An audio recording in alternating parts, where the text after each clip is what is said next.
Opa, cê tá bom? Vamos pensar nos trem muito doido, porque nessa provocação eu vou estar falando sobre a nova pandemia que pode estar surgindo na Índia. A essência dessa provocação será sobre o vírus Nipah, que é o vírus que está sendo controlado lá dentro da Índia, e é um vírus já conhecido na Ásia com histórico de alta letalidade, foi diagnosticado há pouco tempo em humanos em alguns estados da Índia e ligou um alerta global. Os diagnósticos iniciais da OMS, Organização Mundial da Saúde, mostram que o vírus tem sintomas fáceis de diagnosticar. O que gera preocupação nesse caso é que se tem poucas informações e os países vizinhos já demonstraram aí algumas preocupações e levantaram barreiras sanitárias, proibindo voos e importações de proteínas e algumas frutas. O vírus Nipah é um vírus do tipo Enipavírus e precisa de contato de seres humanos com excrementos de animais ou frutas mordidas por morcego para gerar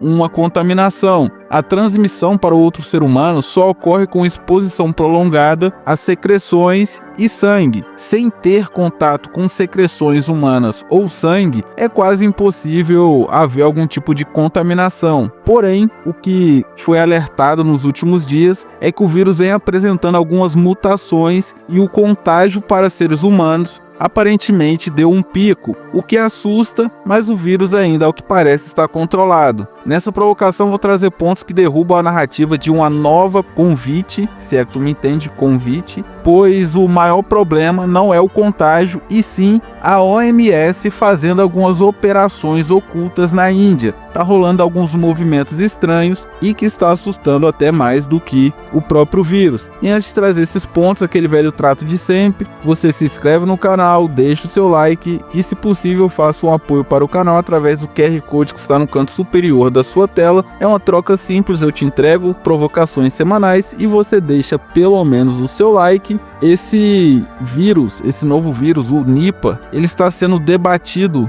muito pela questão da probabilidade de contágio. A disseminação ela é um pouco mais complexa do que a da convite, mas o tema que está sendo debatido é o potencial de contágio. Então entenda a contágio enquanto cálculo de potencial de disseminação que determinado vírus pode causar e gerar a partir da entrada no corpo de algum hospedeiro. Tá todo mundo meio escaldado com vírus oriundo de animais e vai ficar assustado pela notícia do vírus, obviamente, somada com a abafa que o Estado indiano e a OMS estão fazendo aí com o caso, pois são padrões muito parecidos de um país incubador de vírus, como ali um vizinho que fez a convite. Segundo a OMS, a letalidade da cepa Nipah é de 40% até 70%, ou seja, um vírus potente e sem vacina. E por mais que a contaminação possa ser controlada, não se sabe o tamanho da contaminação na Índia. Então, assim, a preocupação é sobre qual grau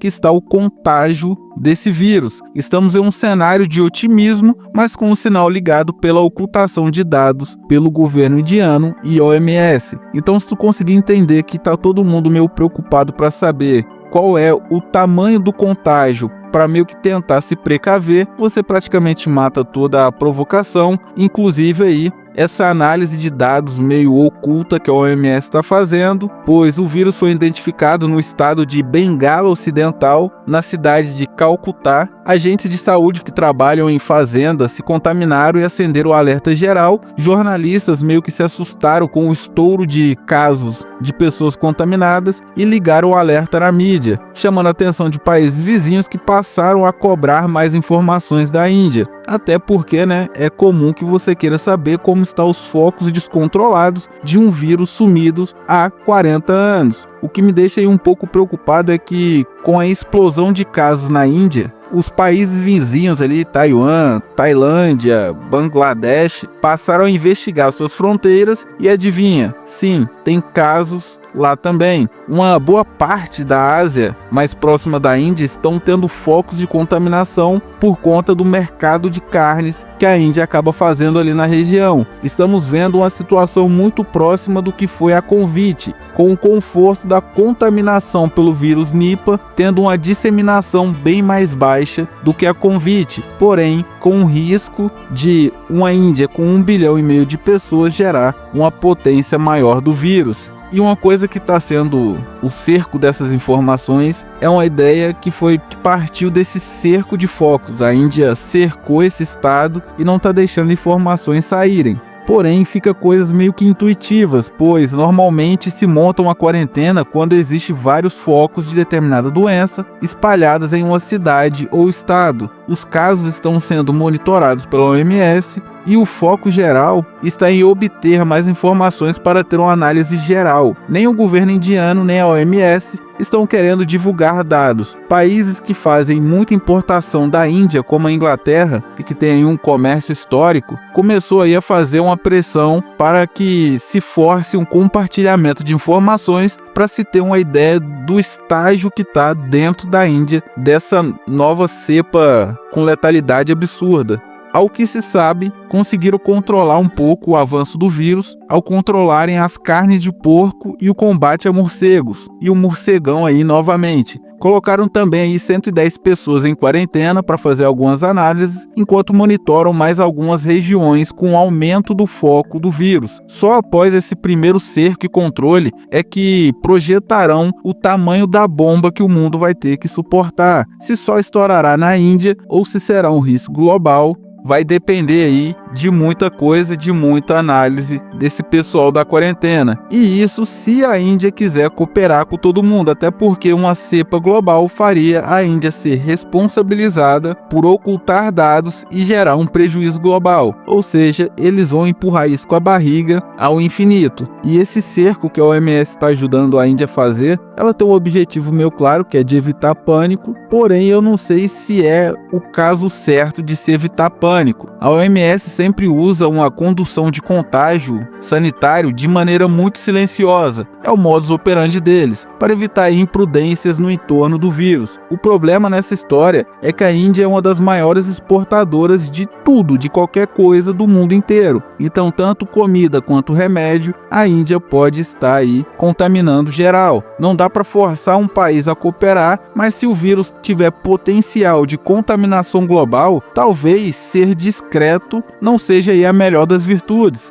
na condução aí desse caso. Por mais higiênico que possa parecer, ocultar resultados talvez não seja o melhor método a se seguir, o que só levanta mais suspeitas sobre a atuação da OMS. O que está indo de encontro, todo esse sigilo que ela está tentando forçar, está indo de encontro com as medidas de segurança sanitária que os países vizinhos começaram a adotar. Essa semana aí já começaram a obrigar máscara e para quem pega voos, já começou todo aquele protocolo do convite. Obviamente que o pânico da memória recente com a convite faz com que a OMS tente evitar muito alarde, mas está ficando cada vez mais difícil abafar o clima de que merda é essa que está acontecendo na Índia. E é aquilo, gestões estatais de controle de casos de descontrole sanitário sempre terão aquele fator político envolvido, gerando um risco global para que um grande líder não perca aí uma próxima reeleição. Ou seja,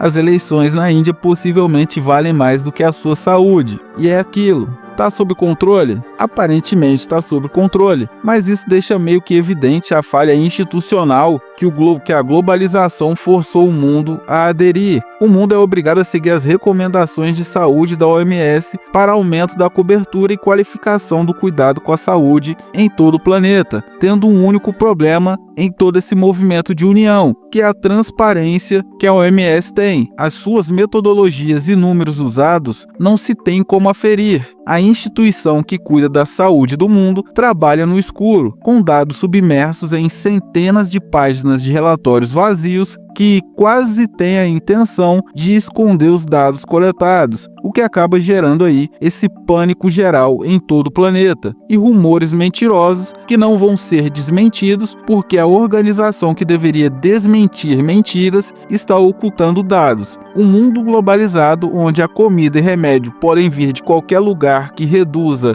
o seu custo produtivo não pode se dar ao luxo de esperar a boa vontade da OMS e de países que estão fazendo merdas sanitárias. A convite foi a mesma história, contaminação baixa e o governo cuidando primeiro para falar depois, e o resto se tornou uma triste história. Então assim, Indo para um segundo bloco, trazendo a ideia que o Brasil pode tirar proveito desse cenário global para evoluir a sua estrutura interna, quero trazer a ideia da agenda de saúde, a essência dessa ideia sobre divisão demográfica. O Brasil tem 220 milhões de pessoas espalhadas em um país do tamanho da Europa, sem um menor rastreamento de como estão esses 220 milhões de indivíduos. Reduzir a quantidade de cidades e reconstruir todas as cidades do Brasil é uma boa maneira de se evitar esses tipos de doenças loucas. É uma ideia fantasiosa? Talvez. Mas se tu vai construindo cidades aos poucos de 200 mil pessoas, tu consegue fazer essa transição e forçar com que essas pessoas espalhadas se centralizem em alguns polos.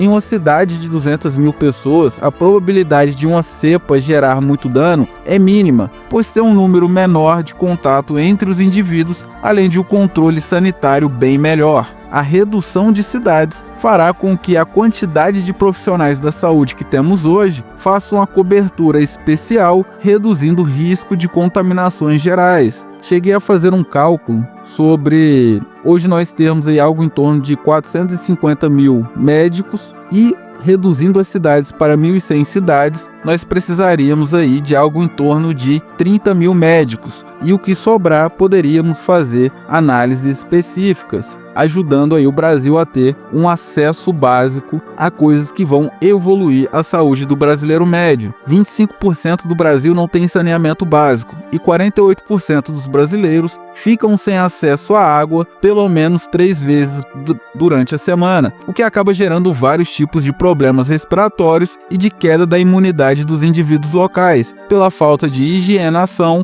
e por bichos e mosquitos que geram vírus oriundos ali de lixão e esgoto. Reconstruir o Brasil com cidades planejadas daria, além de casa para as pessoas, daria também aí uma estrutura que providencie uma higiene e cuidados pessoais melhores, além obviamente de água todo dia e coleta de esgoto, o que é o básico para reduzir problema de vírus oriundos de lixão e esgotos, trazendo vírus tropicais, podendo barrar também esses vírus malucos oriundos da Ásia. E obviamente, englobando todas essas ideias, quero trazer muito nesse sentido de cuidado diário. É comum que um brasileiro médio só vá ao hospital quando está sentindo algo muito forte. E o cuidado diário é só para quem tem muito tempo e dinheiro. Forçar uma agenda de saúde na população é algo que, além de ser econômico para o Estado, evita o aumento do número de pessoas no grupo de risco que acabam se tornando vulneráveis a vírus como nesse novo vírus Nipah. Criar um Ministério da Saúde atuante na sociedade, que atue desde a troca de fórmulas artificiais dos alimentos até academias públicas para redução de gordura, é algo, ao meu ver, essencial e urgente, até mesmo porque o mundo inteiro está colapsando e talvez cuidar da saúde faça bem. O Brasil tem que trabalhar do básico do dia a dia até o hospital, até porque já ficou bem claro que qualquer pandemia que chegar aqui no Brasil é de 700 mil óbitos para cima. Então, oremos para que se evite o pior. E, moral da história, é mais um capítulo dessa saúde asiática colapsando, é mais uma cepa vindo de um lugar muito populoso e com baixo acesso a saneamento básico e acesso a cuidados de saúde básicos. Isso mostra não só uma precariedade de países subdesenvolvidos da Ásia, como também expõe regiões do Brasil que conseguem ser ainda piores, não gerando cepas parecidas, porque Deus deve gostar do Brasil. Trazendo aí 2 perguntas para fechar essa provocação: é cuidado ou omissão? Tu concorda com esse sigilo da OMS ou prefere forçar maiores informações da China para uma preparação maior global? E segunda, o que tu acha sobre uma revolução alimentar? Acha muito autoritária a mudança, a obrigação de mudança nas fórmulas dos alimentos para forçar a indústria a distribuir produtos mais naturais possíveis, sem tantas químicas, ajudando-se na manutenção da saúde do brasileirinho médio? Se sim, deixa aí nos comentários. A provocação de hoje foi essa. Se te trouxe alguma reflexão, segue o canal, deixa o seu like e faça um apoio para o canal através desse grande QR Code que está no centro da sua tela, beleza? Então, até a próxima provocação. Fique com Deus. Um forte abraço!